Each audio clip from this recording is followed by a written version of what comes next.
Long before Rio de Janeiro became one of the world's most recognizable skylines, this coastline belonged entirely to nature.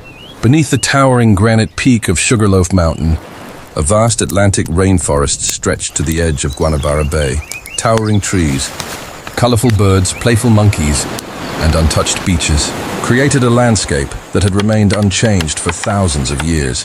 The first people to call this paradise home were the indigenous Tupi, living in harmony with the forest and sea. They built small villages along the shoreline, fished from handcrafted canoes, and cultivated the land without disturbing its natural balance. For generations, life followed the rhythms of the tides, the seasons, and the rainforest itself. Everything changed when Portuguese ships appeared on the horizon in the early 16th century. What began as a small colonial outpost quickly grew into a fortified settlement. Forests gave way to roads, churches, and stone buildings, as Rio became an important gateway for Portugal's expanding empire. Ships carrying sugar, gold, coffee, and countless settlers transformed the quiet bay into one of the busiest harbors in the Atlantic. As centuries passed, Rio flourished. The arrival of the Portuguese royal court elevated the city into the political heart of an empire.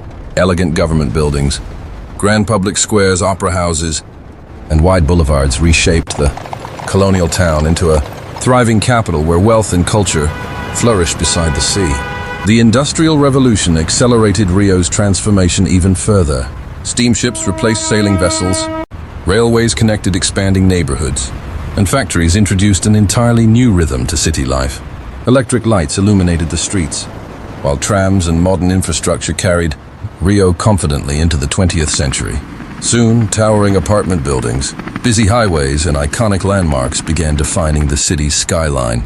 The construction of Christ the Redeemer, overlooking Corcovado, and the cable cars climbing Sugarloaf Mountain turned Rio into a symbol recognized across the globe. Beaches filled with football, music, and celebration, while carnivals showcased the city's unmatched energy and vibrant culture. Modern Rio continued expanding in every direction. Glass skyscrapers rose beside historic districts. New transportation networks connected millions of residents, and preparations for global events brought renewed investment to its waterfront and public spaces. Construction cranes, ferries, helicopters, and constant movement reflected a city that never stopped evolving. Today, Rio de Janeiro stands as one of the world's most breathtaking coastal megacities. Yet despite centuries of extraordinary change, the ancient mountains remain exactly where they have always stood, silently watching over a city that grew from untouched rainforest into a vibrant metropolis where history, nature, and modern life exist side by side.